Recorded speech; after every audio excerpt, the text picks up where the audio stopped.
हे भगवान, कतने दिन दुनिया में भीख मांगो, किनका दरवाजा पर जाओ। लिए मंत्री साहब के बाबूजी बैठल पठा रहे थे, बाबूजी के नौकरनी बैठ कर उनका चरण दबा कर कतने दिन दुनिया में भीख मांगो लिए जा रहे थे।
हे भगवान, लिए बाबूजी बैठन मंत्री साहब के पठेल। मंत्री साहब सारा दिल के बाद बाबूजी के कहता, तब तक ही पक्का इनार हो बैस का मार रहे। बाबूजी के सामने में उनका समय के लाग हे मंत्री साहब, हमरा बाबूजी ले जाओ, बाबूजी के सारा बात करके सुनाए, सारा दिल के बात बुझत लिए जाओ, तब तक ही पक्का इनार हो बैस मना नहीं चिन्हा तो जेना पठेने है बाबूजी सारा बात सुना देवी, पहचाना दीजिए।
उसी दिन से मेरा राज को क्या हो गया।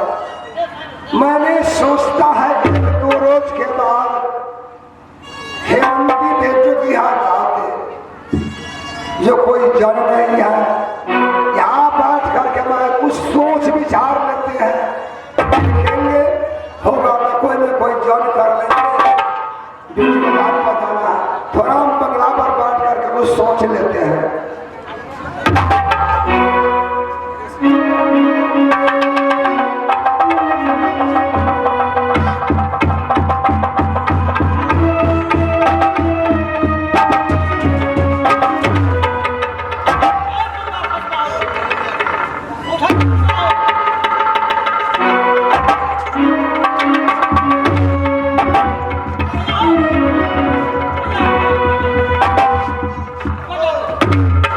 हे भगवान, मंत्री साहब के पठेल मंत्री साहब जाओ, मंत्रियों साहब कहने हैं अखन तक लौट कर नहीं एलो की कहूँ दिल के बात लिए जा रहा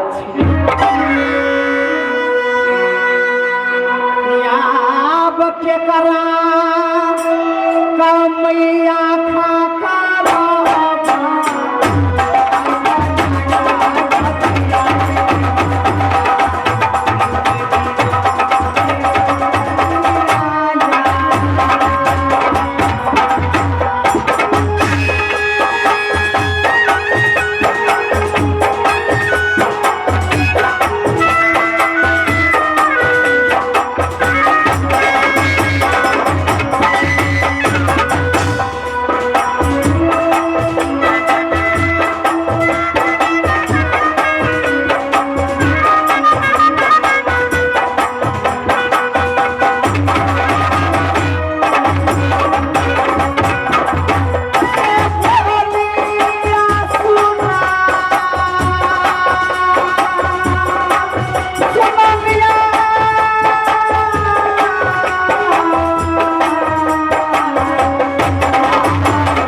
छीने सारा कितना भीख भिखार आता है। चलो तुमको ही मिल जाएगा, यहाँ तो कुछ नहीं है, चूरा मिलेगा थोड़ा मीठा मिलेगा। जाओ यो भीखे भिखार सोचिए बाप को दिखे ये केला कहिए मालिक हमरा साहब पे चिनी छिए अरे तो सुन सारा दिन में कितना आता है सबको छीनेंगे। चलो सबको एक मुट्ठी 2 मुट्ठी हम दे देते हैं भिक्षा के।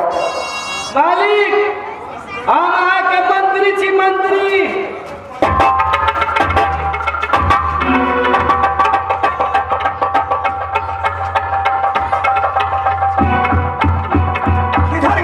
किधर गया हमारा मंत्री गया ये हमारा मंत्री आता लोहे का पोशाक पहनकर आ जाते हमारे दरबार में मंत्री तो कहता है हमारा महाराज का बंगला है। वहाँ क्या झूठ बोलेगा नहीं मालिक तेरी बात बुझ लिए तकर बाद मारबे करब। अहाँ के दोस्त दरबार सिंह और यहाँ दोनों बड़ा मिल कर बेटी हेमंती के साथ में जब दान में देने रही सेवा याद हमें वो तो कह दिया हम अपने हेमंती को पास में है। अरे मंत्री जी आप हाँ? किधर?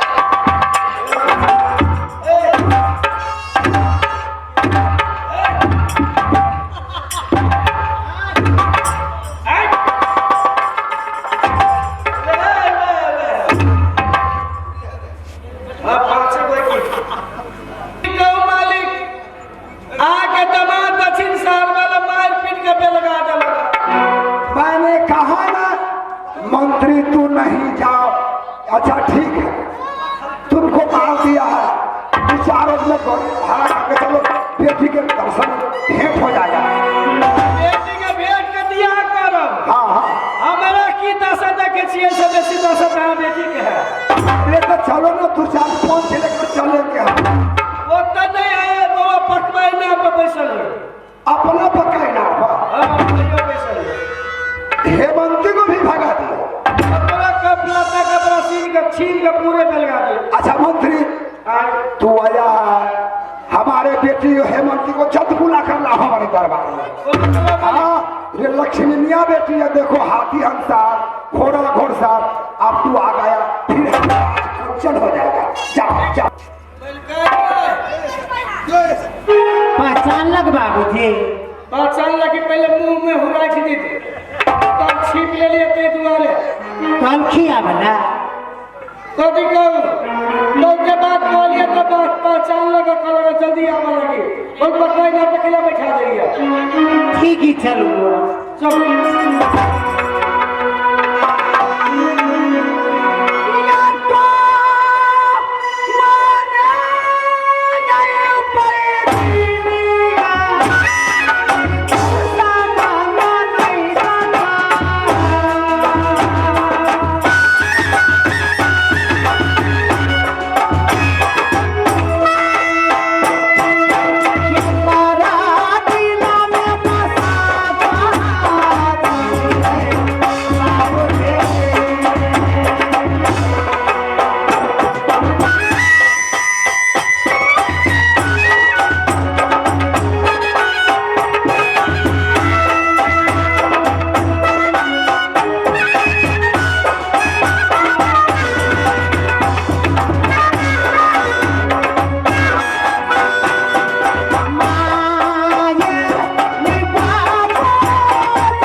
बेटी हेमंती सारा बदन के गहना जेवर छीने लग, एक पराया लड़की चलते दुनिया में हटा दिलक, भीख मांग कर खेला। मंत्री साहब के कली कते दिन भीख मांग कर खाए। बाबूजी के ओठम चलो, बाबूजी के नौकरनी बन कर, बाबूजी के चरण दबा कर हम अपने रहो के दिल ठाव दिल दबा। बेटी मैंने कहा ना, रे बेटी तू यहीं रहो, ये राजपाट तुम्हारी है, यहाँ दूसरा नहीं बेटा है न बेटी है। मेरा बात कर। अच्छा ठीक है, चलो हटा, चलो बढ़िया फेर कपड़ा रेशम साड़ी पहनो, फिर रात भर बढ़िया खाना खाओ, अच्छा कपड़ा पहनो, फिर हमारे राज में रहो। बाबूजी जी अपना दिन में भावना 12 बरिस तक पैरा से बटिया खराब बाटा, जते भूखा दुखाया था अपना हाथे उनका खराब खियाए। जाए दिन में 13 बरिस चढ़ता, दिन में नीक बस नीक भोजन अपना काया में खाए। बाबूजी अपने ऑर्डर दे जाओ। मंत्री क्या बेटी 2-4 तरह का सब दिन कपड़ा बांटो, ये रात तो तुम्हारी है, तुम्हारे लिए फ्री हो गया। जा ठीक ही बाबूजी अपने ऑर्डर दे जा, अपने जाएगा पैरा से बटिया बचा लो।